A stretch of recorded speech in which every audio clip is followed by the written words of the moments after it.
150 motorcycles thundered into the parking lot of Mercy Hill Funeral Home on a gray Tuesday morning. The sound shook the windows of every building on Oakwood Avenue. Nobody in this quiet town had ever seen anything like it. Inside the funeral home, Director Patricia Morgan watched through her office window as leather-clad bikers dismounted their Harleys. Her hands trembled as she reached for the phone to call the police. But then she noticed something that made her freeze. Every single one of them wore military patches alongside their motorcycle club colors. Purple Hearts, Bronze Stars, Combat Infantry badges. These weren't just bikers, they were soldiers. The story had started 3 days earlier in the modest nursing home across town. Harold Johnson, 90 years old, veteran of the Vietnam War, had died peacefully in his sleep at 3:47 in the morning. The nurse who found him was a young woman named Amy Chen, and she did what she always did when a resident passed away. She looked through his files for family contacts. There were none. No children, no siblings, no cousins. His wife had died 15 years ago. Harold Johnson was going to be buried alone. Amy sat in the break room during her shift, staring at Harold's military records. 2 tours in Vietnam, Purple Heart for wounds received in combat, Bronze Star for valor. This man had survived hell and come home to serve his community as a mechanic for 43 years. He'd fixed cars for single mothers at cost. He'd taught neighborhood kids how to change their own oil. He'd volunteered at the VA hospital every Sunday for 2 decades. And he was going to be buried with nobody there to honor him. At 2 a.m., exhausted and heartbroken, Amy did something impulsive. She posted on Facebook, "A war hero is going to be buried alone this Thursday. Harold Johnson served 2 tours in Vietnam, earned a Purple Heart, and spent his life helping others. He has no family. No one will be there to say goodbye. If anyone knew him, please come to Mercy Hill Funeral Home at 10 a.m. Thursday. He deserves better than this." She fell asleep, not expecting much. Maybe a few neighbors would show up. Maybe some people from the VA. What happened instead changed everything. What Amy didn't know was that her post had been shared into a group that takes care of forgotten warriors. Diesel Morrison, president of the Iron Riders Motorcycle Club, saw the post at 6 a.m. while drinking his morning coffee. He was a massive man with a silver beard, arms covered in tattoos and scars, and eyes that had seen too much combat. He'd done 3 tours in Iraq and 2 in Afghanistan before coming home to a country that didn't quite know what to do with him. He read Amy's post 3 times. Then he made a phone call. "Tank, wake up. It's 6 in the morning, Diesel. This better be good. We've got a brother going into the ground alone on Thursday. Vietnam vet. No family." There was a long silence on the other end. Then Tank's voice came back, hard as iron. "Where?" "Mercy Hill Funeral Home, Oakwood. I'll make calls." Tank made 17 calls in the next hour. Each person he called made more calls. By noon, the word had spread through 7 different motorcycle clubs across 3 states. By evening, 150 bikers had committed to making the 4-hour ride to Oakwood. But this wasn't going to be just any escort. Diesel had a specific vision. "Full-dress uniform," he told his chapter. "We're not showing up as bikers, we're showing up as soldiers. Harold Johnson served his country. We honor him the way the Army should have." Tuesday night, Amy's phone started ringing. The first call was from Diesel. "Ma'am, my name is David Morrison. I'm president of the Iron Riders. I saw your post about Harold Johnson." Amy's voice trembled. "Oh my God, thank you for calling. Did you know him?" "No, ma'am. But I know what it means to serve. And I know Harold Johnson deserves better than an empty funeral. How would you feel about 150 of us showing up?" Amy couldn't speak for a moment. 150 people? Yes, ma'am. Veterans, all of us. We'll be in full military dress uniform. We'd like to provide a military honor guard if you'll allow it. Yes, absolutely. But I should warn you, the funeral home wasn't expecting many people. They booked the small chapel. Then we'll stand outside. Weather doesn't matter to us. But what happened next shocked even Diesel. Word kept spreading. By Wednesday morning, the number had grown to 200. By Wednesday evening, it was 300. Veterans from VFW posts, American Legion halls, and motorcycle clubs across 5 states were calling the funeral home to confirm attendance. Some were flying in. Some were driving through the night. Patricia Morgan, the funeral director, called Amy in a panic. "We need to move this to the main chapel. Actually, we need to move it to the town civic center. I've never seen anything like this." Thursday morning arrived cold and gray. Harold Johnson's casket sat in the Oakwood Civic Center, draped in an American flag. At 9:30 a.m., the first motorcycles began to arrive. By 9:45, there were 50. By 9:55, there were 200. At exactly 10 a.m., 3 M47 motorcycles filled every parking spot and lined the streets for 3 blocks in every direction. The sound of engines was like distant thunder. And then, one by one, the engines went silent. 3 M47 veterans dismounted their bikes. They wore their military dress uniforms, Army greens, Marine blues, Navy whites, Air Force service dress. Some uniforms were 30 years old and tight around the middle. Some were immaculate and perfectly pressed. Every uniform told a story of service. They formed up in ranks outside the Civic Center with military precision. You could see it in the way they stood, the way they moved. These were men and women who'd been trained to stand in formation, and that training never leaves you. Diesel stood at the front, wearing his Army dress uniform with his sergeant stripes and his deployment patches. Next to him stood a woman named Sarah Hawkins, Navy veteran, wearing her service dress blues with 3 deployment ribbons. Behind them stood Tank, Marine Corps, with a chest full of ribbons and a face carved from stone. The mayor of Oakwood stood on the steps of the Civic Center, staring at the assembled veterans with tears in his eyes. He was a Vietnam vet himself, and he understood exactly what he was witnessing. Inside the Civic Center, Amy Chen watched through the windows, crying. She'd expected maybe 20 people, maybe 50 if she was lucky. There were 400 people inside the Civic Center and 347 more outside. Then Patricia Morgan discovered something that made the moment even more powerful. Patricia approached Diesel with a small box. "I found this in Mr. Johnson's belongings. I think you should have it."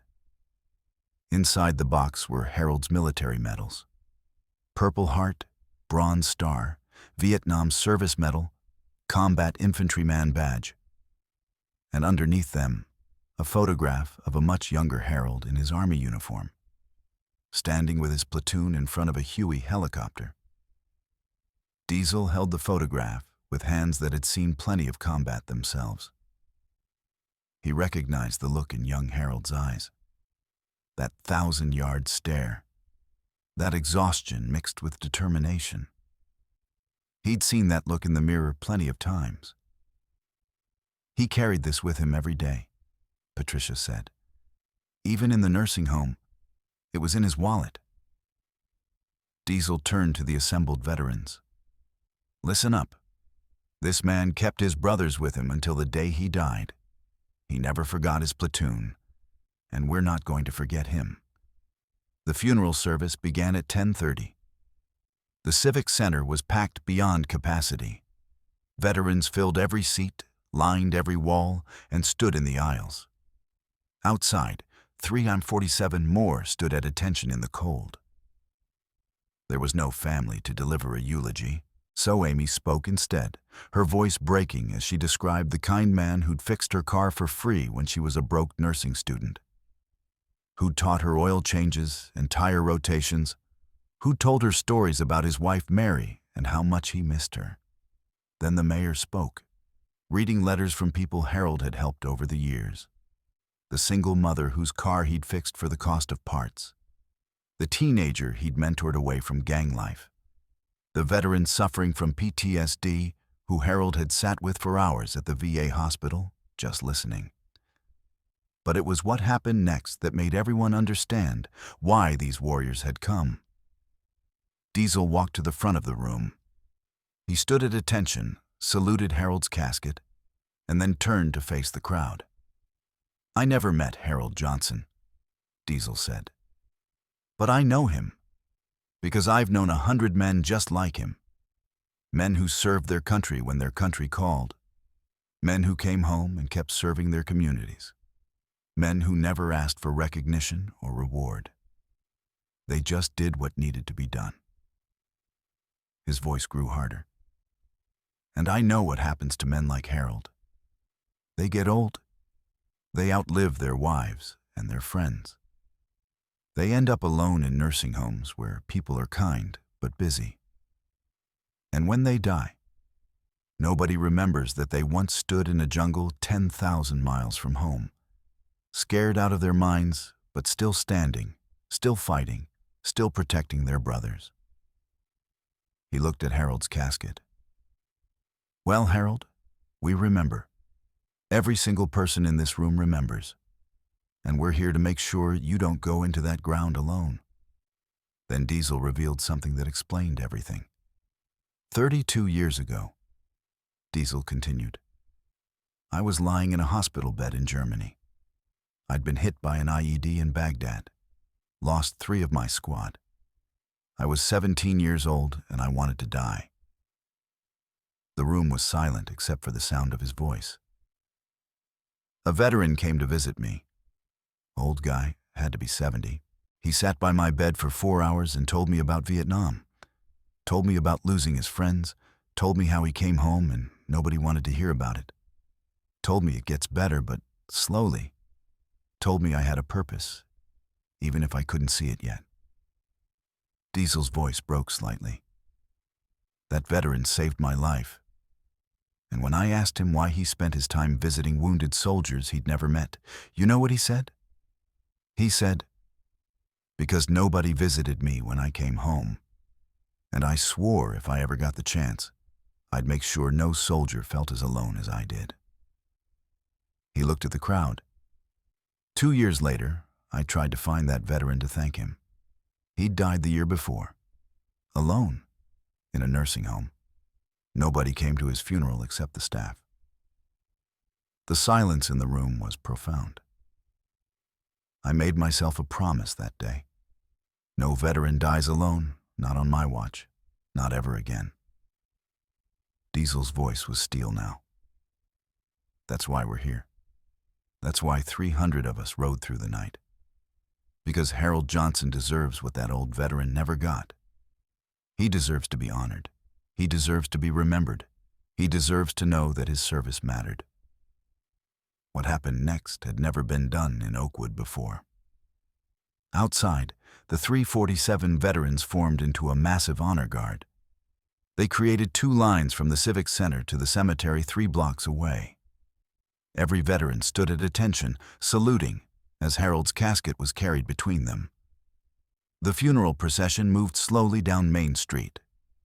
347 motorcycles followed the hearse, engines rumbling in perfect synchronization. American flags flew from every bike. Every rider wore their dress uniform. The entire town came out to watch. People lined the streets. They held their hands over their hearts. Many cried. Some saluted. One elderly woman in a window held up a photograph of a young soldier who looked like he could have served with Harold. Her son, probably. Or husband. Also gone. Also remembered. At the cemetery, Harold Johnson was laid to rest with full military honors. 7 rifles fired 3 volleys. The crack of gunfire echoed across the headstones. A bugler played taps. and the mournful notes seemed to carry the weight of every forgotten soldier, every unremembered sacrifice. The flag was folded with precise, practiced movements and presented to Amy Chen, who had become Harold's surrogate family in his final days. She clutched it to her chest and sobbed. Then, one by one, 400 veterans filed past Harold's grave. Each one saluted. Each one placed a hand on the casket for just a moment. Some whispered words no one else could hear. "Thank you for your service. Rest easy, brother. We'll take it from here." It took 90 minutes for everyone to pay their respects. When it was finally over, Diesel approached Amy. "Ma'am, I have something for you." He handed her an envelope. Inside was $12,000 in cash and checks. "We took up a collection. We'd like to use this to start a program, the Harold Johnson Memorial Fund, for veterans who are alone, so this never happens again."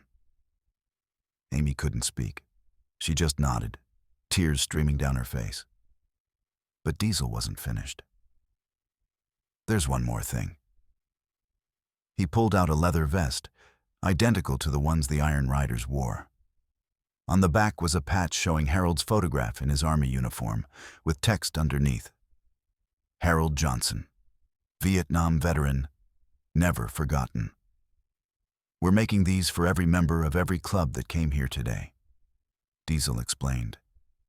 347 vests with Harold's face, so that wherever we ride, Harold rides with us. He's part of our Brotherhood now, forever. 6 months later, something extraordinary emerged from that cold Thursday morning. The Harold Johnson Memorial Fund grew to over $150,000 through donations from veterans organizations across the country. The program now sends volunteers to nursing homes to identify veterans who are alone. When those veterans pass away, the fund ensures they receive full military honors, regardless of whether they have family. In the first 6 months, they honored 17 more forgotten veterans. Each funeral had at least 200 people in attendance. Each veteran was buried with dignity, with honor, with the recognition they'd earned decades earlier. Amy Chen left her job at the nursing home to run the foundation full-time. She works with social workers, VA hospitals, and nursing homes to find isolated veterans and connect them with volunteers while they're still alive. "Harold shouldn't have been alone in life either," she says. "We failed him there. We won't fail the next one." The Iron Riders and 6 other motorcycle clubs now have a standing program, No Soldier Left Behind. Once a month, they visit nursing homes. They sit with veterans. They listen to their stories. They make sure these warriors know they're not forgotten. Diesel keeps Harold's medals in a shadow box at the Iron Riders clubhouse. Above it hangs the photograph of young Harold with his platoon in Vietnam. Below it, a plaque reads, "This is why we ride." The leather vest with Harold's face became something more than just a memorial. It became a symbol. When you see a biker wearing that vest, you know they're part of something bigger than themselves. You know there's someone who believes that service deserves honor, that sacrifice deserves recognition, and that no warrior should ever die forgotten. 3 years later, the program had honored 127 veterans across 12 states. Each funeral was attended by hundreds. Each warrior was laid to rest with the dignity they earned. Each one was remembered. Harold Johnson never knew that his death would spark a movement. He died thinking he was alone, that his service had been forgotten, that nobody would remember him.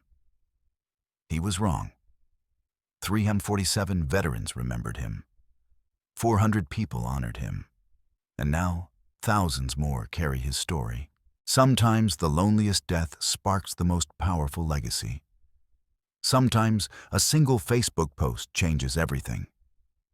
And sometimes it takes a brotherhood of warriors on motorcycles to remind us all that service never expires.